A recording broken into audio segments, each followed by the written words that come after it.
Boa noite para todos. Muito obrigado pelo convite. Obrigado à Casa Espírita Sementes do Bem.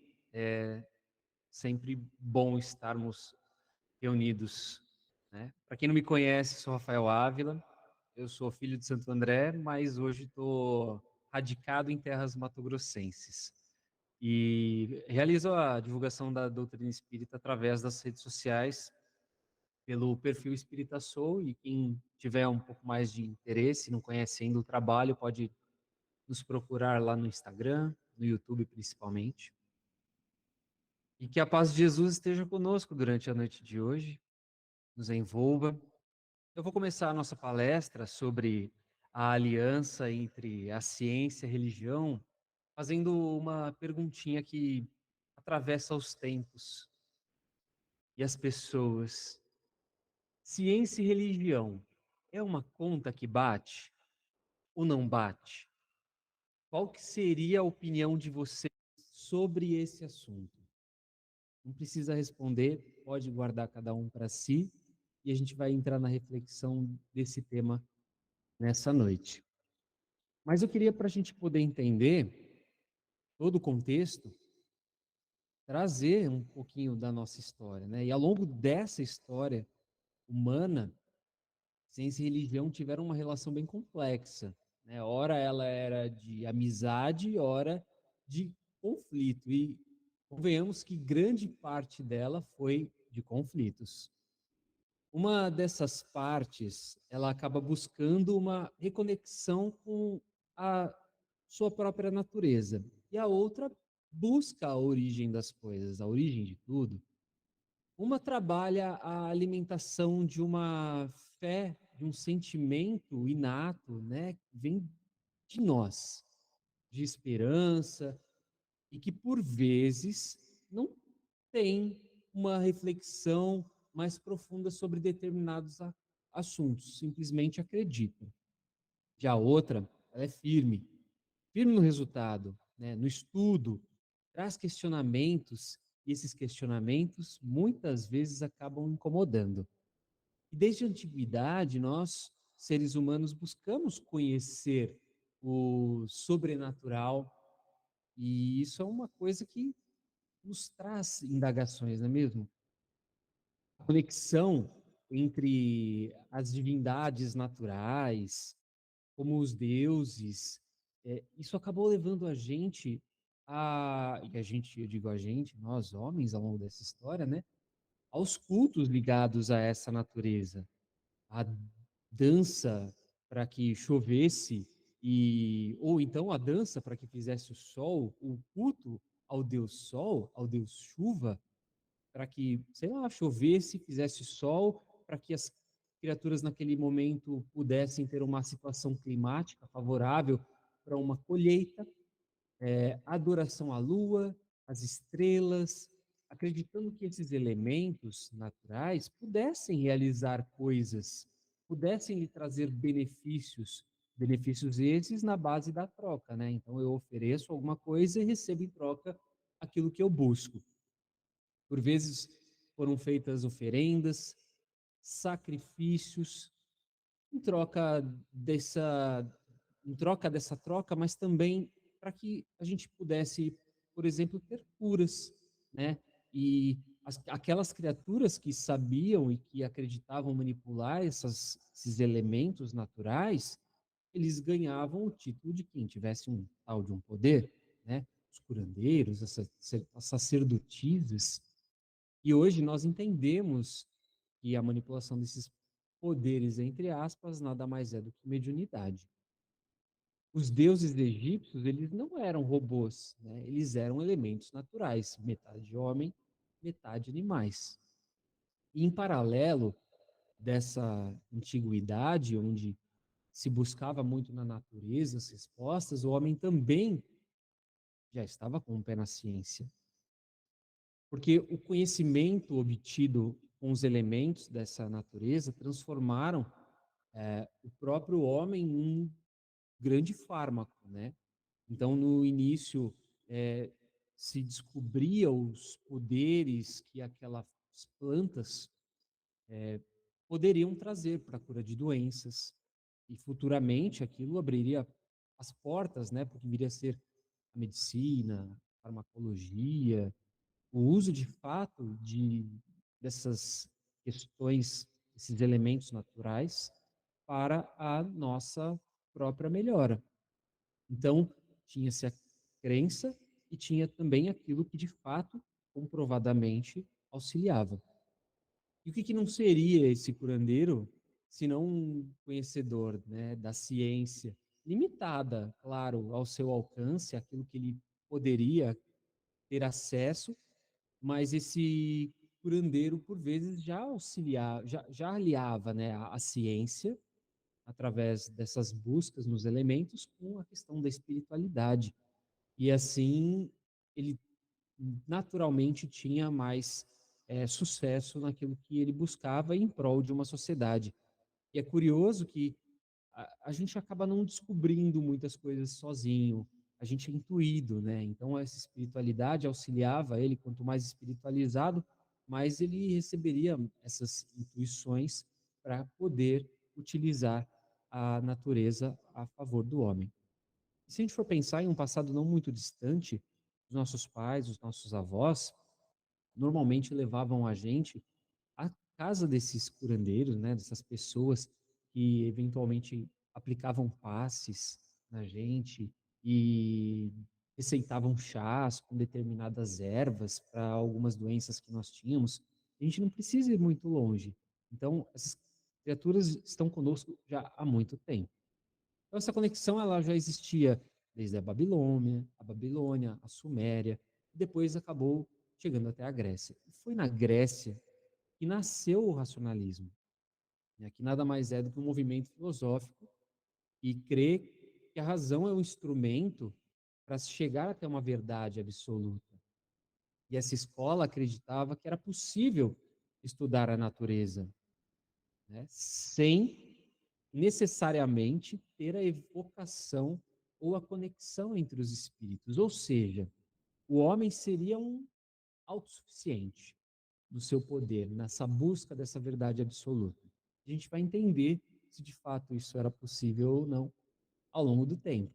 E essa escola, que foi muito importante, apesar de parecer muito materialista, né, muito egocêntrica, ela foi muito importante nas mãos de Platão, de Sócrates, porque ela acabou auxiliando uma coisa que não era acesso a muitas pessoas, que era o desenvolvimento do raciocínio lógico, né? Da indução, da dedução, da capacidade de persuasão daquelas pessoas que estudavam determinados assuntos e tinham sobre outras, né? Então é graças aos gregos, que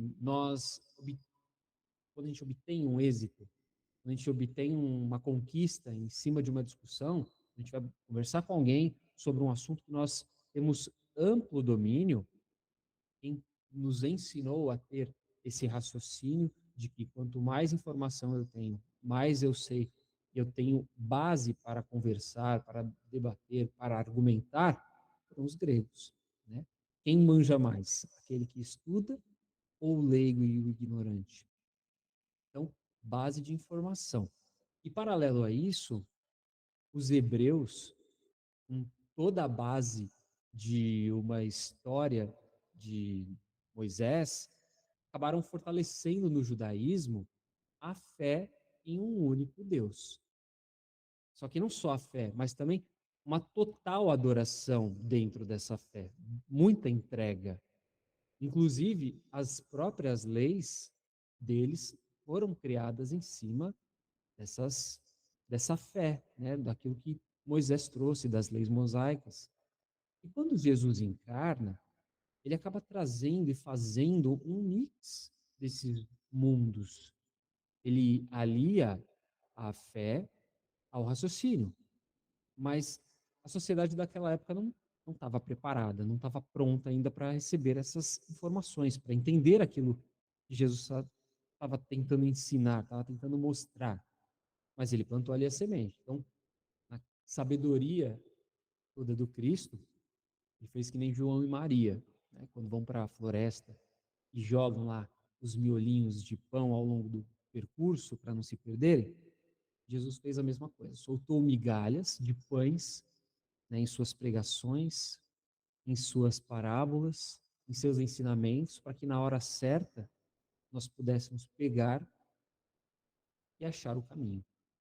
Mas aí veio nessa história a Idade Média. E o cristianismo, ele acabou virando uma religião, que Jesus não fundou uma religião.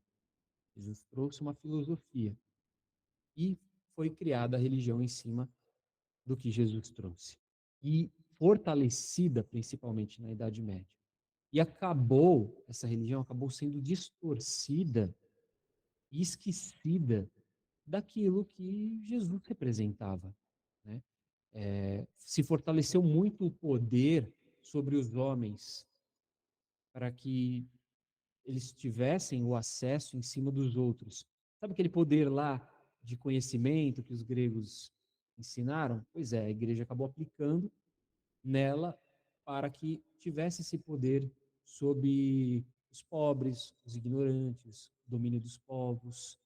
E um conhecimento tão lindo, né? Tão vasto que Jesus trouxe para ser vivenciado, nós entendemos para que as criaturas evoluíssem, ela acabou se perdendo e ficando na mão de algumas pessoas.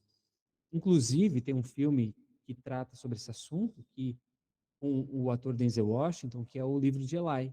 Né? Acredito que alguns de vocês já devem ter assistido, que não viu, vale a pena assistir. E fala justamente desse tema, né? O poder de dominação que a Bíblia tem através da fé daquelas pessoas que buscam o poder que a fé pode trazer de domínio sobre as criaturas.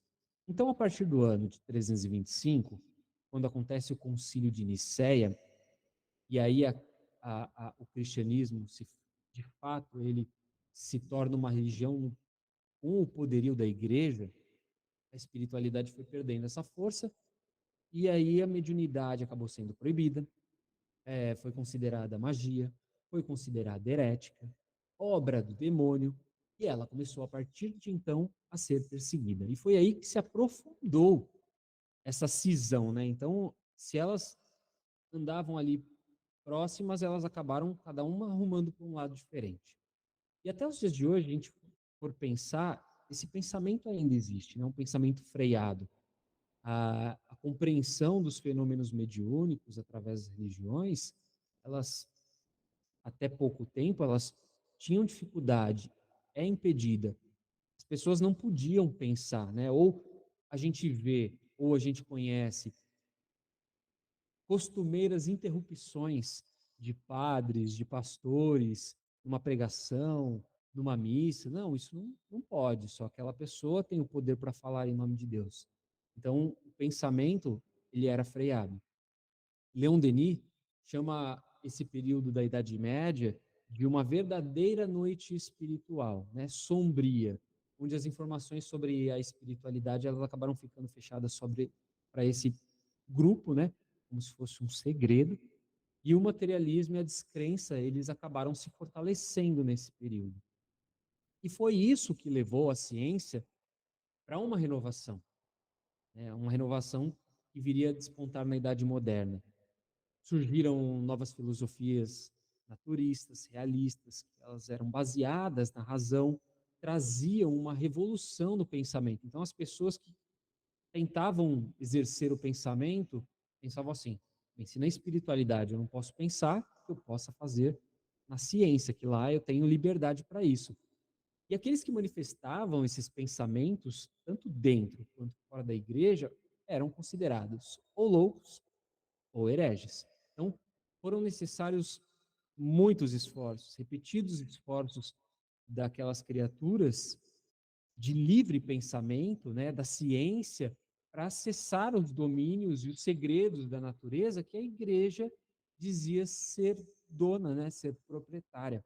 O próprio Galileu Galilei, por exemplo, ele foi condenado à prisão só por ensinar que a Terra se movia.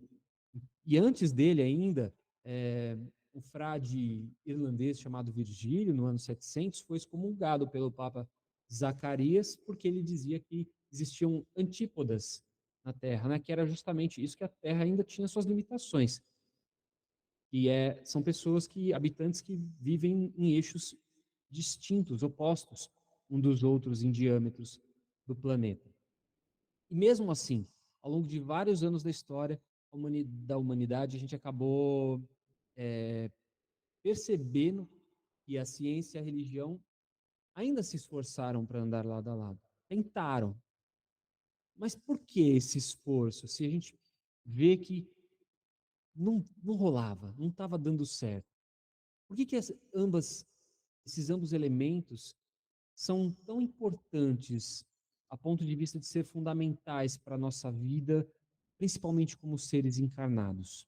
Porque elas, tanto a ciência quanto a religião, elas acabam formando alavancas para a nossa vida, alavancas para a nossa inteligência.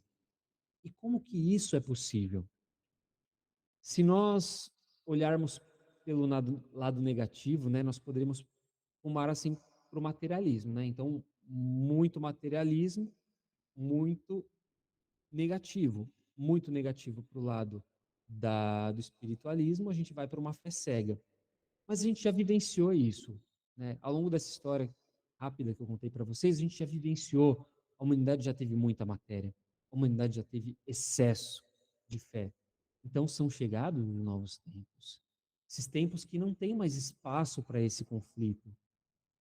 Não dá mais para perder tempo com isso, né? Os seres que souberem utilizar dessa tanto da ciência quanto da religião serão inteligentes, porque eles conseguirão alcançar o quê? O equilíbrio em suas vidas. Vão conseguir equilibrar o mundo material e o mundo espiritual. Podem perceber, se a nossa vida estiver bagunçada, alguma coisa ela está meio fora do prumo, não é verdade? Se a gente está muito dedicado para o nosso trabalho, só trabalho, só trabalho, só trabalho, só trabalho, e esquece do nosso espiritual, vai desandar aquele lado. E se a gente está muito só centro espírita, é segunda a domingo, centro espírita, esquece do lado família, esquece do trabalho, a gente também desanda, né? Então, a gente precisa ter o equilíbrio entre essas duas. E elas são fundamentais e importantes, porque ambas têm o mesmo princípio. Esse princípio é o quê? É Deus, o Criador, né? E elas não podem uma ser mais valorizada que a outra. Elas não têm como se contrapor, porque o princípio é o mesmo. E se o princípio é o mesmo, elas têm que vivenciar juntas em equilíbrio. Uma não pode estar certa e a outra errada, porque isso destruiria a obra de Deus. Não teria por que ter criado uma e não ter criado a outra. Então elas são que nem duas irmãs que precisam estar sempre juntas para unirem as forças e nos tornar melhores, né? Justamente para a gente poder adquirir os conhecimentos que cada uma delas oferece. Nunca existiu, não existe diferença entre elas. O que sempre existiu, na verdade, foi um fã-clube maior de um e do outro, um querendo ser melhor que o outro, achar que a sua ideia é melhor, que a sua verdade é melhor, quando na verdade não é. São complementares.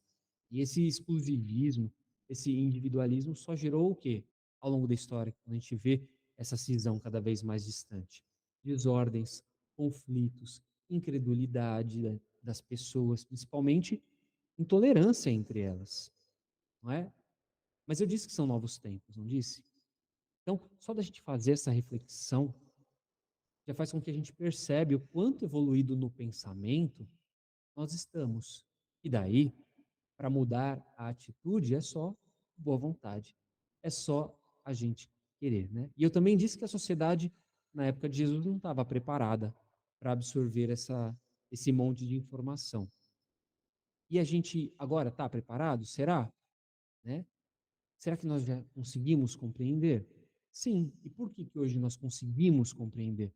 Porque o Espiritismo auxiliou nesse divisor de águas, né? Na verdade, não no divisor, mas sim na fusão. Então, se ambos são dois rios andando, fluindo, né, paralelamente, lado a lado, em algum momento eles se juntam e desaguam no mar. E é onde a gente vai absorver toda essa informação graças ao Espiritismo. que ensina que a ciência ela precisa deixar de ser puramente materialista e levar em conta o elemento espiritual. E assim ensina também que a religião ela precisa compreender as leis orgânicas e imutáveis da matéria. E Kardec reforça que quando isso acontecer, né, reforça que religião e ciência unidas vão gerar uma potência indestrutível de conhecimento. E nós já conhecemos qual que é essa potência. Nós já temos acesso a ela.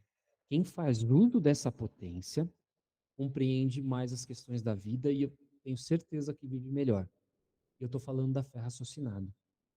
Quando a gente olha o passado através da fé raciocinada, a gente compreende os porquês dos caminhos que nós trilhamos, seja nas outras vidas, seja nessa. E quando a gente olha para o futuro através dessa fé raciocinada, nós desbloqueamos o medo do desconhecido, do que está por vir. A gente consegue impedir que a gente tenha a crença pela crença, né? Só acreditar por acreditar. A nossa crença ela passa a ter uma causa, ela arruma para um objetivo definido. E aí a gente tem essa compreensão da importância da aliança da ciência e da religião. E o que, que a gente vai fazer a partir de agora? A gente continua e mantém essa segregação de ideias, como aqueles cavalos com os antolhos, né? Não enxergam do lado, aquela proteção, só olha o que está à frente, ou a gente tira e expande a nossa visão periférica. Já está na hora da gente mudar. A lei do progresso ela é inevitável, né? Ou nós aprendemos e evoluímos, derrubando esses nossos preconceitos, os velhos hábitos, ou a gente vai acabar ficando como retardatário e seremos arrastados juntos daqueles que são rígidos, que são inflexíveis, que são intolerantes, porque não aceitam a verdade do outro, né? Não aceitam a crença que as outras pessoas possuem. Então, a reflexão que eu deixo é a seguinte: cada um aqui está arrumando para isso? Né? Estamos sendo equilibrados com as nossas necessidades? E eu vou encerrar com uma frase de Leon Denis, que está no livro Cristianismo e Espiritismo, que diz o seguinte: a futura fé que emerge dentre as sombras não será nem católica, nem protestante. Será a crença universal das almas, a que reina em todas as sociedades adiantadas do espaço. E nela, inclusive, haverá o fim do antagonismo, que separa a ciência atual da religião, porque com ela a ciência se tornará religiosa e a religião se tornará científica. Obrigado pela atenção de todos. Que Jesus os abençoe. Uma boa noite.